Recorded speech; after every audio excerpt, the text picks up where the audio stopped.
313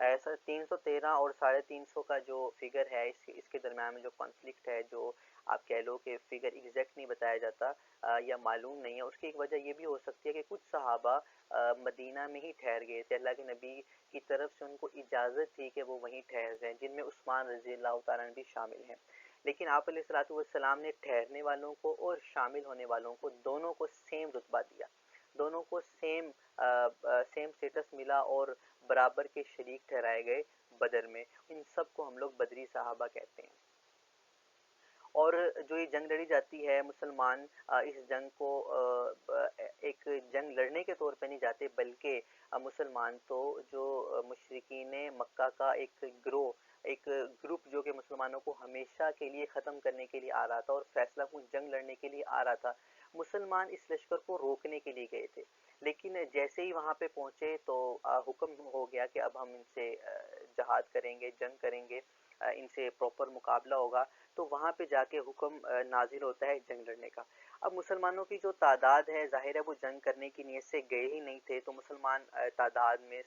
ساز و سامان کے لحاظ سے بھی کم تھے۔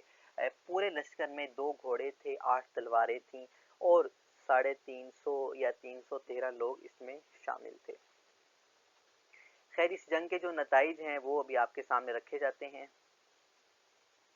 آپ علیہ الصلوۃ والسلام جب روانہ ہوتے ہیں مدینہ سے اور روحا کے مقام سے روانہ ہوتے ہیں اور صفرا کے مقام پر پہنچتے ہیں، تو اس مقام صفرا کے مقام پہ پہنچنے پہ آپ کو اطلاع ملتی ہے کہ مشرکین مکہ آپ سے فیصلہ کن جنگ لڑنے کے لیے مکہ سے پوری تیاری کر کے نکل پڑے ہیں۔ تو پھر آپ علیہ الصلوۃ والسلام نے اپنے صحابہ کو جمع کیا اور ان سے مشورہ کیا مہاجرین سے۔ تو مہاجرین میں سے حضرت مقداد بن اسود کندی رضی اللہ تعالیٰ عنہ بڑے تاریخ ساز الفاظ بولتے ہیں، فرماتے ہیں، عرض کرتے ہیں، یا رسول اللہ، اللہ کی قسم ہم ایسے نہیں ہیں کہ آپ سے وہ بات کہیں جو موسیٰ علیہ السلام سے ان کی قوم نے کہی تھی۔ وہ بات کیا تھی؟ وہ کہنے لگے کہ آپ جانے اور آپ کا رب، تم دونوں جا کر لڑو، ہم تو یہیں بیٹھیں گے۔ تو یہ موسیٰ علیہ السلام کے حواریوں نے جواب دیا۔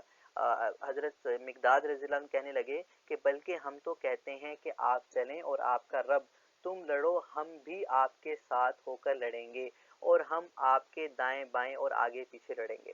تو حضرت مقداد رضی اللہ تعالیٰ عنہ کے یہ الفاظ سن کے، یہ رائے سن کے، یہ بہادری سن کے اللہ کے نبی بہت خوش ہوئے، آپ کا چہرہ انور چمک اٹھا، اور اسی انداز میں ابو بکر اور عمر رضی اللہ تعالیٰ عنہم نے جواب دیا۔ اس کے بعد حضرت سعد رضی اللہ تعالیٰ نے بھی اپنی رائے پیش کی، جو کہ انصار کی طرف سے تھے، یعنی کہ مہاجر کی طرف سے حضرت مقداد رضی اللہ تعالیٰ نے اپنی رائے دی، ان کو وہ لیڈ کر رہے تھے، اور انصار کی طرف سے حضرت سعد بن معاذ رضی اللہ تعالیٰ نے اپنی رائے دی۔ ان کے بھی بڑے تاریخ ساز الفاظ تھے، عرض کرنے لگے کہ ہم آپ پر ایمان لائے ہیں اور آپ کی نبوت اور رسالت کی تصدیق کی ہے، اور اس امر کی شہادت دی ہے کہ آپ جو کچھ لے کے آئے ہیں وہ حق ہے، آپ سے سمو طاعت بجا لانے کا عہد کیا ہے۔ یا رسول اللہ، آپ جو ارادہ کریں، آپ جو کہیں گے ہم وہ کر گزریں گے، ہم آپ کا ساتھ دیں گے۔ اس ذات کی قسم جس نے آپ کو حق کے ساتھ کھڑا کیا ہے، اگر آپ ہمیں لے کر سمندر میں کود جانے کا ارادہ فرمائیں تو ہم اس سے بھی انکار نہیں کریں گے، اور ہم میں سے ایک فرد بھی آپ سے پیچھے نہیں رہے گا، اور ہم جنگ کے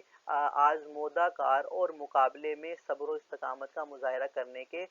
خوگر ہیں، یعنی کر گزریں گے، اسے ہم لوگ انکار نہیں کریں گے۔ اللہ تعالیٰ آپ کو ہمارے ذریعے وہ منظر دکھائے گا جس سے آپ کی آنکھیں ٹھنڈی ہو جائیں گی، بس ہمیں اللہ کی برکت کے ساتھ لے چلیے۔ سعد رضی اللہ تعالیٰ کے یہ الفاظ سن کے اللہ کے نبی کا حوصلہ مزید بلند ہوا، اللہ کے نبی کا چہرہ مزید چمک اٹھا اور بہت مسرت کا اظہار کیا۔ اس کے بعد مسلمان جو ہے وہ آگے بڑھتے ہیں، اور غزوہ بدر سے 3 دن پہلے آپ صلی اللہ علیہ وآلہ وسلم کی پھپھو حضرت عاتقہ بن عبد المطلب رضی اللہ تعالی عنہ نے خواب دیکھا تھا، جس خواب کا آپ کہہ لیں کہ مفہوم یہ تھا کہ جو کفار مکہ ہیں، مشرکین ہیں، وہ واپس لوٹتے ہیں ذلیل ہو کے، خوار ہو کے، اور اس خواب کی یہی تعبیر تھی جو کہ مسلمان جنگ کو جیت جاتے ہیں۔ اس کے بعد آپ صلی اللہ علیہ وآلہ وسلم نے یہ دعا فرمائی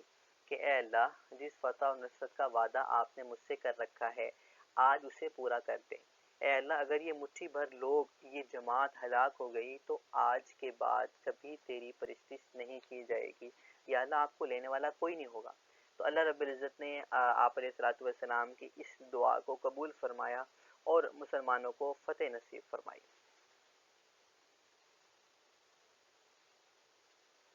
اس کے بعد اسی سال میں مسلمانوں کو جو ہے عید الفطر کا تحفہ ملتا ہے اللہ رب العزت کی طرف سے، اور عید الفطر کے موقع پہ مسلمان خوشی مناتے ہیں اور سب سے پہلی دفعہ عید الفطر مسلمان ادا کرتے ہیں۔ اسی سال میں عید الاضحیٰ کا بھی حکم نازل ہوتا ہے اور آپ علیہ الصلوۃ والسلام قربانی کرتے ہیں۔ چاشت کی نماز کے وقت آپ علیہ السلام 2 مینڈے ذبح کرتے ہیں، سیاہ رنگ کے، کالے رنگ کے۔ ایک جو ہے وہ اپنی طرف سے کرتے ہیں اور دوسرا امت کی طرف سے کرتے ہیں۔ تو اس سے ہمیں یہ بات بھی سمجھ آتی ہے کہ آپ صلی اللہ علیہ وآلہ وسلم نے کسی موقع پہ اپنی امت کو نہیں بھولے۔